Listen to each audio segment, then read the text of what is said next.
like economics की importance अब लोगों को पता चल रही है. I feel like that, and now they know that there is a wider scope of economics in future, and this subject is very much upcoming. That is why. So that is what I feel about economics. You know, when you look at someone explaining, आपको खुद अच्छा लगता है, कोई आपको समझा रहा है, फिर आपको कुछ दिख रहा है, सिर्फ बोलने से you know you can't learn. You have to have something written. तो मुझे लगा कि वो PPT and all बड़ा boring होता है. Anyway colleges में अब वो use करते हैं, तो बच्चे all they are already having a look at the PPT. तो मुझे लगा why not have a traditional whiteboard.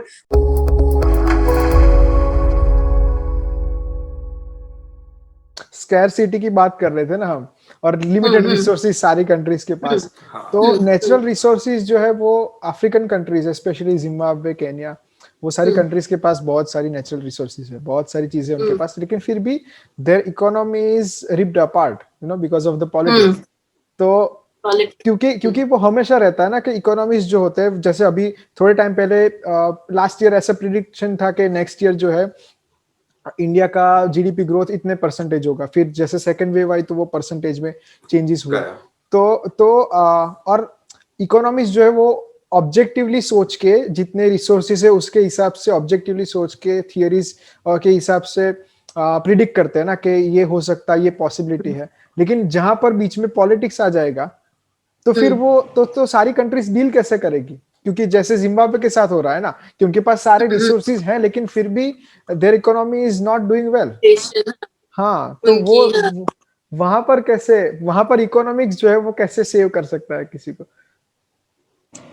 You mean you are talking specifically about Zimbabwe? Yeah, you want me to talk about like politics and economics? किस part पे you want me to speak on? Zimbabwe is an example, right? Zimbabwe is an example. हाँ. लेकिन overall. So basically, I want to say क्या मतलब मुझे समझ नहीं आ रहा है. What you want me to answer? कि eco and politics कैसे related? Eco and politics with the example of Zimbabwe. अच्छा, okay. So okay. So eco and politics बहुत ये लोग उसको इंटरलिंक करते हैं. So economics basically is how do you run an economy, and you know, and politics को अगर हम उस वे में ले तो politicians have the power to run the economy. Okay, तो people sometimes mix it. क्यों mix करते हैं? Because it is inevitable. अगर GDP गिरेगी तो हम politicians को ही तो पकड़ते हैं कि इनकी वजह से गिर रही है, you know. Like अगर आप देखो एक जो unbiased economist होगा जो बहुत ही कम रेयर हमें मिल सकेगा, बिकॉज थोड़ा बहुत as a human person you might be biased towards you know taking decisions. तो एक अनबायस्ड अगर न्यूट्रल इकोनॉमिस्ट से पूछोगे तो they should never include economics and politics together. That's what I know and I have read about it, but that is something rare. And speaking about politics and economics, how you told, yes, definitely they are interlinked. अभी मैं Zimbabwe वाले part पे रुक के आऊंगी. मैं आपको एक एग्जांपल देना चाहती हूँ. जैसे back in 90s and 19 starting of 1890s, उस टाइम पे जब हम अगर इकोनॉमिक्स बुक्स उठाएंगे तो ये डिबेट अभी का नहीं है इकोनॉमिक्स और पॉलिटिक्स वाला, ये बहुत पुराना है. So there were these economist जो सप्लाई साइड इकोनॉमिस्ट्स इनको बोलते थे. वो जो लोग थे ना, they were advocators of government interference should be very less. They always think कि टैक्स कट करना, गवर्नमेंट को इकोनॉमी से बाहर रहना इकोनॉमी के लिए बेटर होगा. They were such people. They were against government, you know, intervention. Whereas जब Keynesian economics, maybe you heard the name Keynes काफी फेमस नाम है इकोनॉमिक्स में. तो Keynesian जो इकोनॉमिस्ट थे, they always thought कि इकोनॉमी अगर डूब रही है, इकोनॉमी गिर रही है, तो एक गवर्नमेंट ही उसको बचा सकती है. So, ये डिबेट मतलब आज का नहीं है कि गवर्नमेंट को और मतलब आना चाहिए कि नहीं इकोनॉमी को संभालने के लिए. ये तब से डिबेट चल रहा है between those supply side and Keynesian economics. So between politics and between economics, I would say. अपनी कंट्री में देखिए, अगर आपको पता मॉनेटरी पॉलिसी जो है, शायद you might not know, monetary policy हमारी RBI you know it sets the monetary policy, और RBI में MPC एक कमिटी बैठती है, वो सेट करते हैं मॉनेटरी पॉलिसी कमिटी. तो उसके जो लोग होते हैं basically they are 3 of them are economists and actually 6 people are there, 3 are suggested by them only. but basically अगर आप वो पार्ट देखो, मॉनेटरी पॉलिसी हम लोग के इकोनॉमिस्ट रन करते हैं. जो repo rate, reverse repo rate, ये सब मॉनेटरी पॉलिसी के पार्ट है. और coming to the fiscal policy, जो टैक्सेशन और पब्लिक एक्सपेंडिचर रिलेटेड पॉलिसी है, वो हमारी गवर्नमेंट के हाथ में होती है. तो अगर आप देखो दोनों पॉलिसीज, मॉनेटरी और फिस्कल, एक इकोनॉमिस्ट चला रहे, पॉलिटिशियंस चला रहे, तो सिर्फ पॉलिटिशियंस कंट्री नहीं चला रहे, इकोनॉमिस्ट एंड पॉलिटिशियंस कंट्री चला रहे. व्हाट आई फील एंड मतलब एक अमेलगमेशन है दोनों का किसी भी कंट्री में. अब कमिंग टू जिम्बाब्वे, तो जिम्बाब्वे में वी ऑल नो कि बहुत ज्यादा इन्फ्लेशन हो रही है. इफ यू रेड जिम्बाब्वे का तो नाम मतलब 2019 से उनकी फाइनेंस मिनिस्टर ने जो गलत डिसीजंस लिए, बिकॉज व्हाट दे थॉट ना, maybe as a common person anyone would think कि जब एक गवर्नमेंट को पैसे की कमी होती है, गवर्नमेंट इज इन डेफिसिट, डेब्ट में है, तो गवर्नमेंट क्या करे? अरे गवर्नमेंट तो has all the power, government जाके पैसा प्रिंट कर ले. जब आप पैसा प्रिंट कर लोगे तो डेट सारी क्लियर हो जाएगी. बट ये आप नहीं सोचते कि पैसा प्रिंट करना, एक प्रॉब्लम सॉल्व होगी, दूसरी प्रॉब्लम बढ़ेगी. So that's where Zimbabwe went wrong. उन्होंने बहुत एक्सेसिव मनी सप्लाई बढ़ा दी. मनी सप्लाई कैसे बढ़ाई? मतलब सिंपल वर्ड में बोलूं, उन्होंने पैसा ज्यादा प्रिंट कर दिया. पैसा इतना प्रिंट हो गया कि हाइपर इन्फ्लेशन हो गई. हाइपर इन्फ्लेशन मतलब थोड़ी बहुत इन्फ्लेशन इकोनॉमी के लिए अच्छी है, इट्स नॉट बैड, 4 to 5% तक अच्छी है. बट जब वो मतलब जैसे कहते हैं ना आसमान तोड़ के चली जाएगी, that is obviously bad for the country. 50% above is really bad, and you will be shocked to know both of you कि जिम्बाब्वे 500 above क्रॉस कर चुकी है. मतलब इन्फ्लेशन सोचो उनका, दैट वाज 2020 में, और फिर रिसेंट में तो उनकी 600, मैंने पढ़ा था कि 670-80 क्रॉस कर गई थी. कैन यू इमेजिन उनकी गवर्नमेंट की वीक डिसीजन मेकिंग से और उनकी जो गलतियों से उन्होंने जो पैसा ज्यादा प्रिंट कर दिया, इन्फ्लेशन, आप सोचो कितना महंगाई बढ़ गई वहां पर. So that was where they went wrong. They could have switched to other means. They could have borrowed from the public. They could have borrowed from other nations rather than just uselessly, मतलब uselessly क्या unnecessarily they printed notes. तो ये उन्होंने गलती की थी. तो उसका रिवर्स कैसे कर सकते? हाँ, how can टाइम लगेगा, बहुत टाइम लगेगा. अभी तो उन्होंने इतना पैसा बढ़ा दिया इकोनॉमी में कि पैसे को how they call it in economics term, उसको लिक्विडिटी वापस अब्सॉर्ब करने के लिए उनको बहुत सारे वेज फॉलो करने पड़ते हैं. मॉनेटरी पॉलिसी में ही होते हैं ऐसी चीजें. आप क्या करें, उनको repo rate, reverse repo rate सब कुछ बढ़ा देना चाहिए. अगर वो बढ़ाएंगे तो लोगों के हाथों से an economic student might definitely relate more to me, थोड़ा जो मैं बोल रही हूँ. अगर आप लिक्विडिटी को इंजेक्ट करना चाहते हो इकोनॉमी, आप चाहते हो इकोनॉमी में पैसा हो, तो ये सब जो रिस्ट्रिक्शंस होती है आप उनको ईज आउट करते हो, रेपो रेट वगैरह को कम कर देते हो, बैंक रेट को कम कर देते हो, CRR को कम करते हो. बट अगर आप चाहते हो इकोनॉमी में से बहुत ज्यादा पैसा हो गया है, हमें पैसा को अब्सॉर्ब करना है, in that case we have to stick to a stricter monetary policy and stricter fiscal policy, पैसा को कंट्रोल करने के लिए. So now they should Zimbabwe should stick to all these things. अब जो उन्होंने गलतियां कर दी वो तो कर दी, but now they should do all of this अपनी इकोनॉमी को बचाने के लिए. Okay. Yes. मुझे बहुत सारे क्वेश्चंस, आपने जो बताया ना कि इससे बहुत सारे क्वेश्चंस आ रहे हैं दिमाग में. तो जो रेपो रेट और रिवर्स रेपो रेट की बात की ना, तो उसमें ऐसा होता है ना कि साइक्लिक प्रोसेस होता है कि अगर रेपो रेट कम करते हैं तो कोई जो फाइनेंशियल मार्केट्स जो होते हैं वो कम पैसा इंजेक्ट करते हैं, ऐसा ही होता है ना. और रिवर्स रेपो रेट कम होता है तो उनके पास ये फ्लेक्सिबिलिटी होती है कि वो पैसा सबको दे सकते हैं, ऐसा कुछ होता है ना. रेपो रेट वो रेट होता है rate at which RBI lends to the commercial bank, और उल्टा होता है रिवर्स रेपो रेट पे. ठीक है. तो अगर हम चाहते हैं कि इकोनॉमी को, हम लोग बहुत ज्यादा इकोनॉमी में पैसा है, हमें कंट्रोल करना है, तो हमें ये रेट बढ़ाने पड़ेंगे. मतलब सिंपल वे में बोलो, ज्यादा कंफ्यूज नहीं करना चाहती हूँ मैं. जो लोग ये देख भी रहे थे माइट जस्ट फ्लिप कि ये क्या बोल रही है, मतलब सिंपल वे में रखो. तो स्ट्रिक्टर मॉनेटरी पॉलिसी आप फॉलो करोगे अगर आप पैसे को अब्सॉर्ब करना चाहते हो. whereas if you want to inject liquidity in the economy बहुत डल फेज में है, हम लोग एक डिप्रेशन फेज में कह लो, रिसेशनरी फेज चल रहा है, तो हम चाहते लोग business pessimism how they say, लोग इन्वेस्ट नहीं करना चाहते. So in that case the government should RBI should rather they should lower all these rates. तो लोगों को थोड़ा इंसेंटिव मिले कि अच्छा रेट्स कम है तो इजीली उनको क्रेडिट मिलेगा, बैंक से लोन्स मिलेंगे. सो that is how it goes about. Like ये ऐसे करना चाहिए ताकि वो साइकिल चलती रहे लोग ऐसे स्टैग्नेंट इकोनॉमी ना हो जाए. करेक्ट. तो अगर इसमें इंटरेस्टिंग पॉइंट ये है कि अगर गवर्नमेंट की फिस्कल पॉलिसी में अगर प्रॉब्लम्स है, इश्यूज है, वहां पर अगर गवर्नमेंट लैग कर रही है, तो उसकी वजह से RBI को या कोई भी सेंट्रल बैंक होगी किसी भी कंट्री की, उनको भी अपनी मॉनेटरी पॉलिसीज में चेंजेस करने पड़ेंगे ना, क्योंकि fiscal policy is not doing well, right. तो वहां पर फिर उसकी वजह से भी repo rate, reverse repo rate और सब चेंज करना पड़ेगा ना. देखो they are both I would say blades of one scissor, और दोनों ही चलते रहना चाहिए।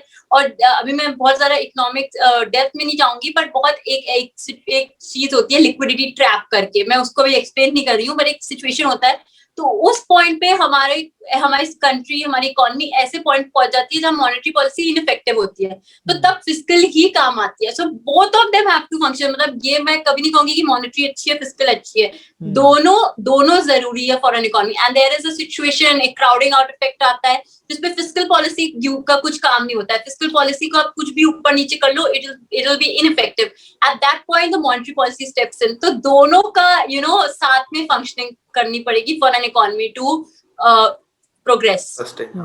हाँ जी, दोनों पॉलिसीज इंपॉर्टेंट है। राइट। और जो मैंने एक्चुअली वो पढ़ा था, वो केनेजियन और फ्री मार्केट इकोनॉमी, दो टाइप की थियरीज है ना। तो इंटरव्यू से पहले पढ़ा गया था। तो उसमें मैंने पढ़ा था कि मतलब हेडलाइन ही यही थी वो आर्टिकल की, कि economist never agree with each other because of this two main theories, right. तो अगर कोई इकोनॉमिस्ट जो है, जैसे आपने बोला कि आरबीआई के अंदर जो टीम होती है जो मॉनेटरी पॉलिसी डिसाइड करती है, उनमें से 3 इकोनॉमिस्ट है, राइट।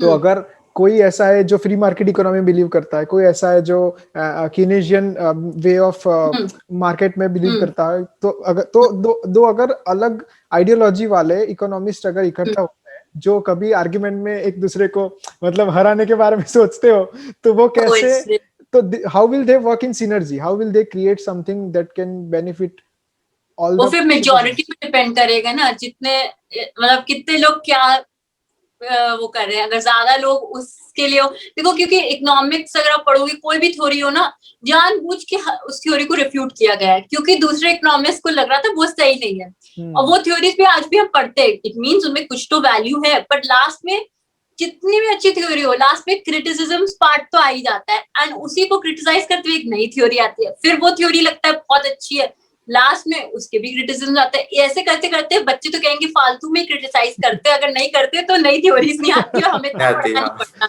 हाँ, so that is that. So you are trying to say कि अगर 2 अलग टाइप के लोग डिसीजन कैसे लेंगे, तो वो मुझे लगता है मेजॉरिटी पे लेंगे। अब ये तो मैं बता नहीं सकती कि कैसे डिसीजन होगा, बट ऑफ कोर्स मतलब देयर विल बी क्लैशेस अगर 2 डिफरेंट स्कूल ऑफ थॉट्स के लोग साथ में काम कर रहे हो। बट अभी क्या है, अभी इकोनॉमी का अब देखो, अब हम लोग ने ऐसा कर दिया, फ्री कर दिया है मार्केट, मतलब फ्लेक्सिबल कर दिया है। पहले जैसे होती थी ना सोशलिस्ट इकोनॉमी, अगर आपने कैपिटलिस्ट सोशलिस्ट पढ़ा हो, तो सोशलिस्ट मतलब सिर्फ मतलब बहुत ही पब्लिक के हिसाब से चलती थी। दे ऑलवेज बिलीव कि कोई rich shouldn't become rich and poor shouldn't become poor, और वो हमेशा इक्वालिटी में चलते थे। Whereas जो कैपिटलिस्ट थे वो ऐसा सोचते थे कि only rich should become richer, वो उनका फोकस ही वो होता था। अभी क्या है, अभी थोड़ा मिक्स हो गया। अभी आप ऐसे नहीं कह सकते ये परफेक्ट कंपटीशन मार्केट है, ये है। अभी मतलब मिक्सचर ऑफ हम सोशलिस्ट और कैपिटलिस्ट में आ गए most of the economies, except वो what country is that, I am forgetting the name, जिसका वो बड़ा strict North Korea, you might know. हाँ, so that is one exception. वो डिक्टेटरशिप अब भी फॉलो कर रहे हैं वैसे, पर और जगह पे अब सब कुछ everyone has freedom to take an economy सब बहुत लूजन अप हो गई है, जो पहले नहीं थी, मतलब बहुत साल पहले। हाँ, एक्चुअली मैंने ये पढ़ा था कि अभी सारी जो ये 2 थियरीज मैंने पढ़ी, उसके बाद मैंने ये भी पढ़ा कि बहुत सारी कंट्रीज जो है अभी मिक्स्ड इकोनॉमीज में कन्वर्ट हो गई है, ताकि इजी रहे। तो जैसे हमारे पास पॉलिटिशियंस के मैसअप की वजह से जिम्बाब्वे एक एग्जांपल है, राइट। तो हमारे पास ऐसा कोई एग्जांपल है जहां पर इकोनॉमिस्ट के मिस जजमेंट या उनके बीच के जो कोऑर्डिनेशन के इश्यू की वजह से अगर कहीं पर भी कोई भी कंट्री में मॉनेटरी पॉलिसी में या कुछ भी ऐसा हुआ हो विच लेड टू डिजास्टर, ऐसा कोई एग्जांपल है हमारे पास? मैं एक example, you might agree with me और you might disagree with me, जैसे यू से ना मिस जजमेंट तो नहीं, पर मुझे लगता है as an economist he could have stop that. So demonetization का एग्जांपल ले लेते हैं। तो बैक जब डीमोनेटाइजेशन हो रही थी, तो there was a tiff between मतलब the government and what RBI wanted. Raghuram Rajan that time was the RBI governor, probably he was against the concept of demonetization, और अगर आपको याद हो उसी टाइम उसको फिर हटा दिया गया था, and then Urjit Patel came. So Urjit Patel was थोड़ा वो भी था ना गुज्जू भाई एंड वो मोदी जी की बात मान ली प्रो गवर्नमेंट। हाँ, so that time Modi ji he didn't know probably, but he being an economist he could have stopped, but I'd say कि शायद वो उनकी चली नहीं उस टाइम पे। देखो अगर डिमोनेटाइजेशन का क्या फायदा हुआ, मुझे तो नहीं लगता कोई फायदा हुआ। We all found loopholes पहले, और जो सफर किया वो नॉर्मल लोगों ने ही सफर किया, जो बेचारे खड़े हुए थे घंटों एटीएम में पैसे निकालने के लिए, और जिनका ब्लैक मनी था वो सब वापस कन्वर्ट हो गया, थोड़े बहुत लॉसेस हुए होंगे। तो वो मुझे लगता है गलत ही डिसीजन हुआ ना, मतलब डिमोनेटाइजेशन का इतना बड़ा डिसीजन था, वो एक रातों रात नोट्स बैन हो गए थे, वो वैल्यू ही लेस हो गए, खत्म ही हो गई उनकी वैल्यू। 500 नोट्स अभी तो याद भी नहीं है कैसे दिखते थे वो तो मतलब वो उस टाइम पे गलत जजमेंट हुई थी। मुझे लगता है कि economist as he could have stopped it, but probably that is the reason कि उनको लाया गया था, because he agreed to what the government wanted. Raghuram Rajan was against it, and then he was removed from the post of the RBI governor, because उनका तो RBI governor के say के बिना इतना बड़ा decision नहीं हो सकता था। Right. So that is what it just struck my mind when you asked me this. हाँ, yes, अगर जिम्बाब्वे डिमोनेटाइजेशन कर दे तो उन्होंने की थी, पता है उन्होंने की थी साल पहले। मुझे तो लगता है जिम्बाब्वे की गवर्नमेंट बड़ी कंफ्यूज्ड है। उन्होंने पहले डिमोनेटाइजेशन की, या आई थिंक 2014-15 में की थी, मुझे ज्यादा नॉलेज नहीं है, बट हाँ उन्होंने की थी डिमोनेटाइजेशन, और अब उन्होंने हाइपर इन्फ्लेशन लिया इकोनॉमी में। जिम्बाब्वे की गवर्नमेंट पागल हो चुकी है, they are kind of ruining the economy now. I think इनको थोड़ा एक्सपर्ट एडवाइस लेना चाहिए दूसरी कंट्री में, हाउ टू फॉलो। उनके जो फाइनेंस मिनिस्टर है और उनकी जो मतलब सबने थोड़ा रुइन कर दिया, सबकी गलतियों की वजह से हो गया। ये वैसे आइडिया अच्छा था कि सब पैसे को ही डिमोनेटाइजेशन कर सकते हैं एक्चुअली, बिकॉज वो सारा जो एक्स्ट्रा वैल्यूलेस हो जाएगा तो एकदम से। पर इतना इजी जो हम लोग कह रहे हैं ना, अरे वो डिमोनेटाइजेशन कर दे, वो करना इतना इजी नहीं है। हाँ, bring it in practice it takes a lot of. और वैसे भी उनकी मींस करेंसी का रेट भी बहुत ज्यादा है, मींस वो लोग वो मिलियंस में पहुंच चुके शायद, डीवैल्यूड है ना करेंसी। मुझे ये क्वेश्चन भी है मुझे कि बहुत सारी जगहों पर हमने ये सुना है ना कि अगर करेंसी नोट जो है उसकी वैल्यू अगर मतलब उसके ऊपर प्रिंटेड वो जो है वो ज्यादा है। अगर 2000 रुपी नोट है हमारे कंट्री में, तो मतलब हमारी कंट्री की इकोनॉमी जो है वो अच्छी नहीं है। फॉर एग्जांपल जैसे यूएस में मैक्सिमम हाईएस्ट डिनोमिनेशन कितना है कि $100 राइट, उससे ज्यादा नहीं अभी तक 50 है। हाँ, तो वो कैसे जजमेंट ले सकते हैं कि हाँ ये डिनोमिनेशन हाईएस्ट है तब तक कंट्री जो है वो डेवलप्ड है, या फिर इट इज डूइंग वेल, वो कैसे हो सकता है? This to be honest Janish, I'm unaware of कि ऐसा मतलब है कुछ एक्चुअली कि अगर 2000 है तो ये बुरा परफॉर्म कर रहे हैं।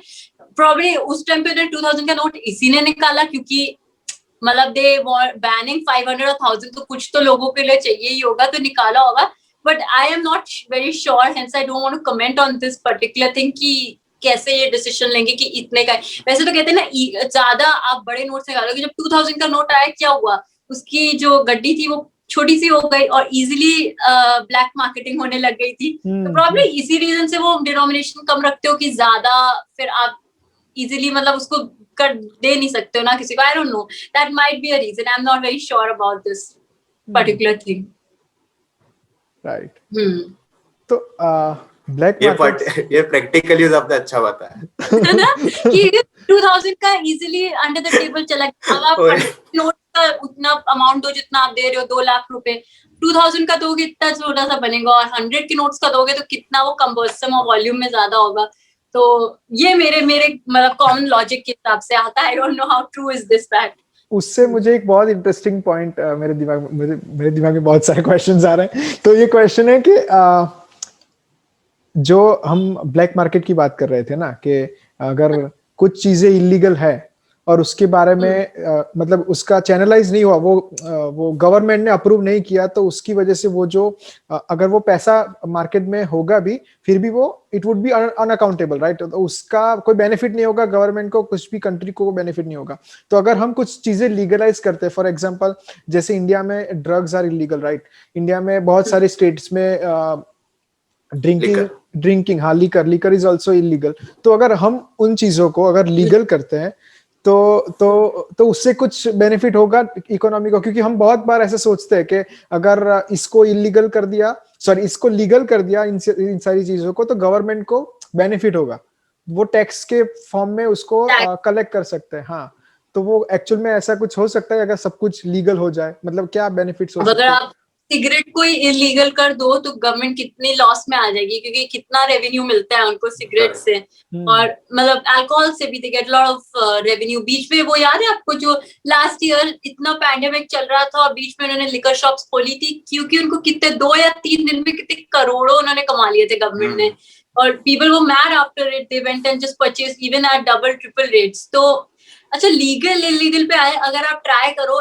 इंडिया जैसी कंट्री जिसमें इतने रिलीजन्स हैं, अगर आप मैरिजुआना को, ड्रग्स को लीगल करना चाहोगे, पहले तो उसी पे इतना वो होगा कि वो लीगलाइज होने में ही प्रॉब्लम्स होगी।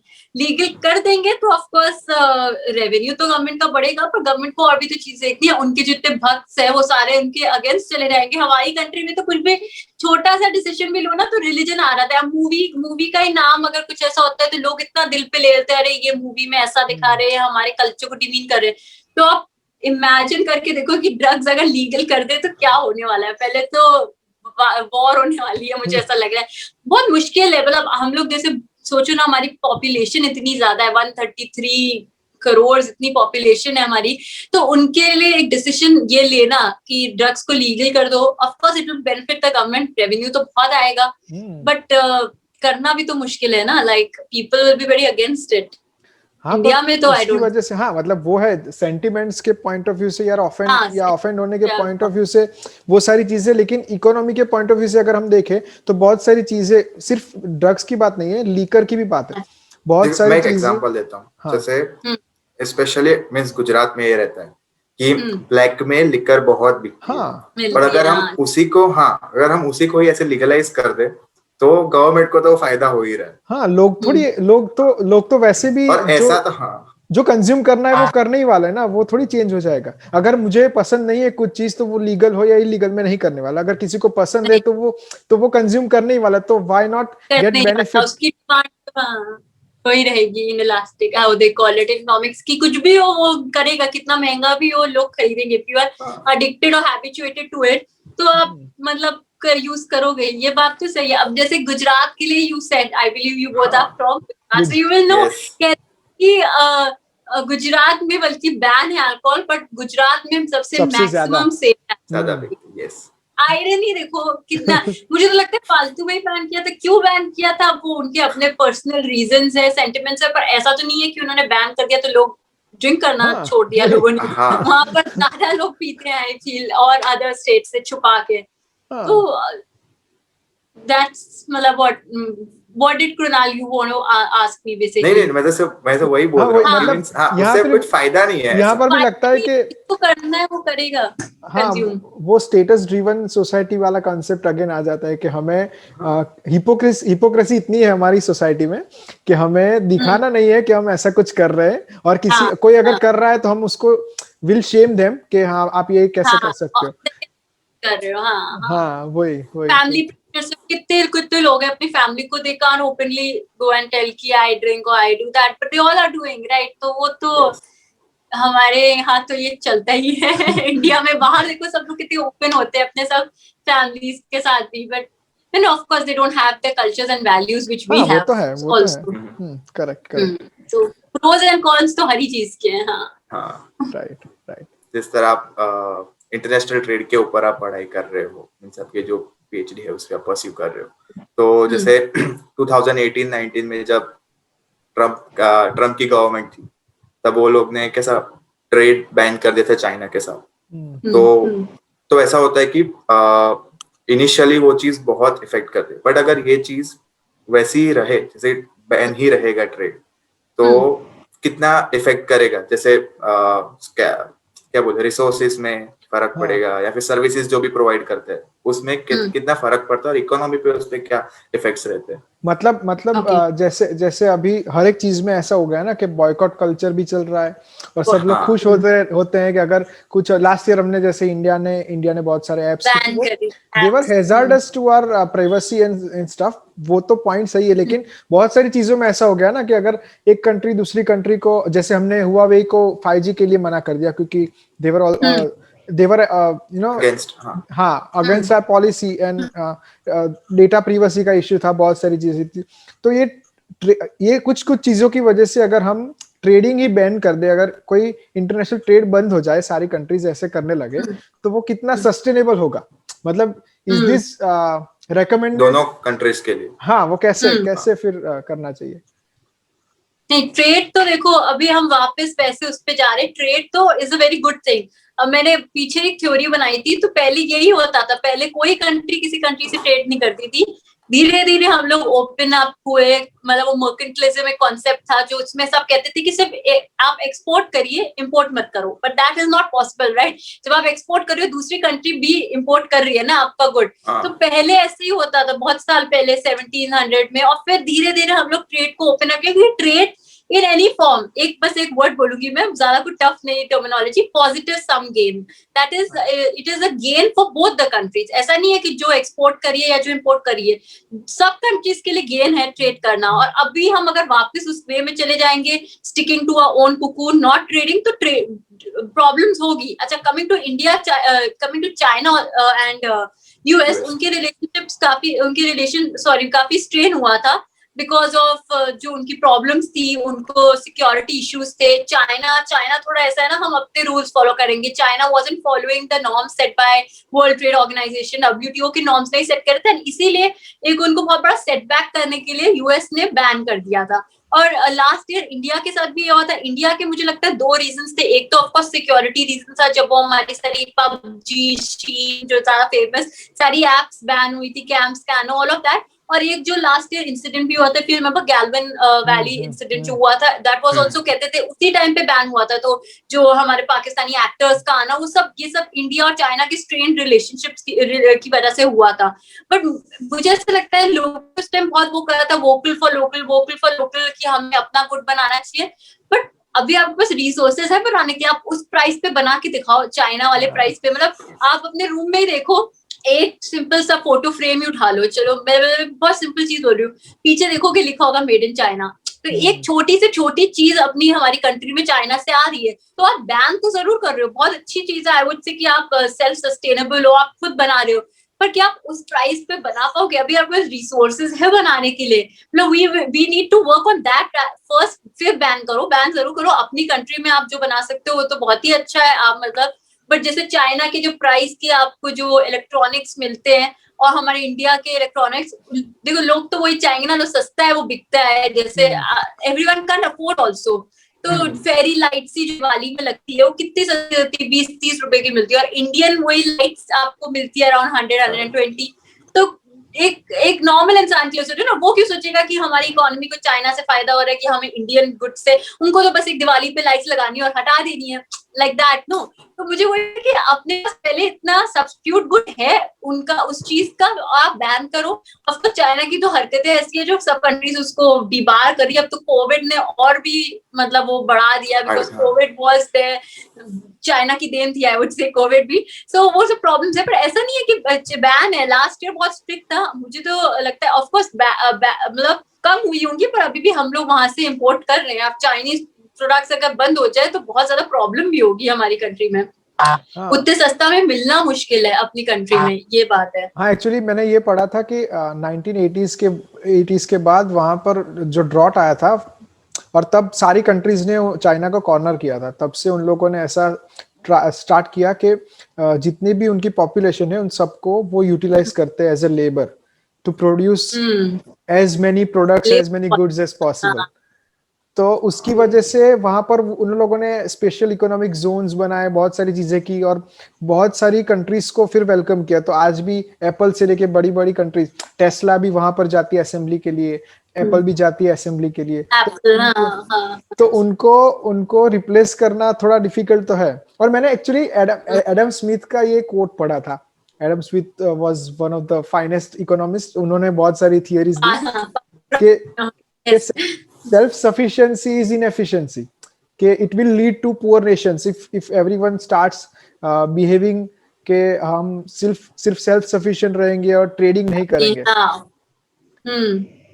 अपनी कंट्री को कितना फायदा हुआ। 1991 की ये पॉलिसी सुनी होगी सबने, LPG, लिबरलाइजेशन, प्राइवेटाइजेशन, ग्लोबलाइजेशन, शायद सुना होगा, आई एम नॉट श्योर, कुणाल ऐसा एक्सपेक्ट दे रहा है तो शायद नहीं सुना है, पर मेरे को उतना पता है, वो मनमोहन सिंह वाला मुझे पता है। उस टाइम पे 1991 पे जो ओपन अप हुए थे, अभी इतने साल हो गए, हम लोग 30 इयर्स हो गए, ओपनिंग अप का कितना फायदा हो गया। अब वापस, अब देखो ऐसा नहीं कि हमारी कंट्री सब कंट्रीज से वो हो रही है, सिर्फ एक चाइना ने जो बिकॉज ऑफ सिक्योरिटी रीजंस और चाइना की जो प्रॉब्लम्स थी इंडिया से, इसलिए वो किया। इट्स नॉट लाइक इंडिया ने सब कंट्री से ट्रेड बैन कर दिया, और आज तक चाइना से ट्रेड हो रहा है, ऐसी बात नहीं है।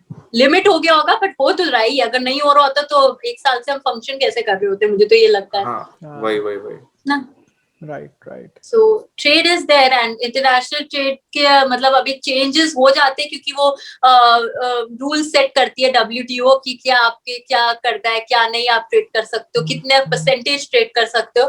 तो चाइना ने थोड़ा क्या है, हमेशा वो उसको अपने रूल्स बनाए, उन्होंने वो सब फॉलो नहीं किया। That is why US had to tell them कि भाई आपको बहुत ज्यादा है ना कि आप हमसे ट्रेड ही मत करो। तो it was a problem for both, US के भी प्रॉब्लम हुई होगा, चाइना को भी एक सेटबैक मिला होगा US जैसी कंट्री से जब ट्रेड उनका बैन हुआ। तो प्रॉब्लम्स है सबकी। हाँ, एक्चुअली मैंने ये पढ़ा था कि US को जितना एक्सपोर्ट करता था चाइना, उतना इंपोर्ट नहीं कर रहा था US से। तो वो जो डेफिसिट है ना, वो बहुत ज्यादा बढ़ गया था, इसलिए US ने इसलिए US ने बोला there were many reasons which led to this step। और ट्रम्प की तो वैसे ही थोड़ा प्रॉब्लम थी ना चाइना के साथ। like now I feel it will be better, Biden जब से आया है, relations can be better with China and US। let's see। right। अभी तो too soon to say। हाँ, करेक्ट। अभी तो वो कुर्सी पे बैठा है अभी तो ट्रम्प ने एक्चुअली थोड़ा बिगाड़ दी थी ना उन लोग से, चाइना से स्पेशली। मतलब they had good relation with us but India से, but China से तो काफी Trump was like anti ना एकदम। पर आई गेस अभी फिर से थोड़ा डिफिकल्ट तो होगा, क्योंकि अभी नई थियरीज रिसर्च के साथ बाहर आ रही है कि वो लैब लीक्ड वायरस है, वुहान के कोरोना वायरस। तो अगर वो प्रूव हो गया, या फिर उसकी वजह से बहुत सारी कंट्रीज ने चाइना को अकाउंटेबिलिटी के लिए पूछा, तो फिर रिलेशन सारे स्ट्रेन हो सकते हैं बाकी सारी कंट्रीज। फिर तो चाइना कोई भी कंट्री नहीं छोड़ेगी, बी इट यूरोप की कोई भी कंट्री या US, कनाडा, कोई भी। बिकॉज फाइन्स तो लगाए थे लास्ट ईयर, मैंने भी पढ़ा था, काफी मिलियन से बिलियन का फाइन चाइना पे लगाया था कोविड की वजह से। कि हम सबकी इकोनॉमीज कितना अफेक्ट हुई, और चाइना तो अपना चिल हो गया है, चाइना ठीक हो गया है, हम लोग सब बेचारे फंसे हुए हैं। हाँ, वही right. Let's see, I hope जल्दी प्रूव हो, या जो भी है जल्दी इसका सोल्यूशन आए, अभी थर्ड वेव ना आए। That is what I can hope. मेरे को एक चीज लगती है, जैसे वो सूज कैनाल में शिप फंस गया था, तभी भी खतरनाक हो गया था पूरा इकोनॉमी सबकी। तो अगर ऐसा होगा तो क्या क्या हो सकता है अगर सबने वही एक उसमें इतना it became a national international issue की कैनाल में फंसी है शिप। सही बात है। वाह, मतलब मजा आ गया इतनी सारी बातें करने के बाद इकोनॉमिक्स के बारे में, क्योंकि इतना फैसिनेटिंग सब्जेक्ट है। और ऐसे भी जो यूट्यूबर भी हो, प्रोफेसर भी हो, ऐसा कॉम्बिनेशन बहुत कम मिलता है हमें, जिनसे हम बहुत सारी बातें कर सके। मुझे खुश करने के लिए बोल रहे हो तुम? नहीं, सीरियसली क्योंकि क्या होता है जो मुझे खुद I also felt really nice. मैं थोड़े मार्क्स ज्यादा दे देना। ट्रेडिशनल कोई अगर प्रोफेसर होगा तो वो जैसे बहुत ज्यादा टेक्निकल होके फिर हमको अगर कुछ एक्सप्लेन करने की कोशिश करेंगे, तो हमें मतलब हम इतने इंटेलिजेंट तो है नहीं कि हमें सब कुछ समझ में आएगा। तो लेकिन आपने बहुत अच्छे से एक्सप्लेन किया, मजा आ गया। मतलब अगर ज्यादा क्वेश्चंस आएंगे फ्यूचर में मेरे पास, तो मैं फिर से आपको बोलूंगा, फिर से more than happy। इनफैक्ट मैं ये काफी टाइम से डिले हो रहा था, हम लोग प्लान कर रहे थे करने का, पर आज फाइनली हुआ। तो आई वाज लाइक, अरे आज संडे, पर आई वाज लाइक नहीं आज कोई बात नहीं, आज करके ही रहेंगे। But actually it is now looking to be like a productive Sunday. मुझे भी मजा आया, आई होप आपको आया हो, and more than 3 of us जो सुने हमें उनको और देखे, उनको आना चाहिए मजा। We can hope for that। Yes। So all those who are... Yes, sorry, continue। Yeah, so all those who are watching or listening to this podcast, do check out 5 Minute Economics Instagram page. Her page is there. She puts out a lot of important and different concepts of economics in a simple manner via reels and stuff.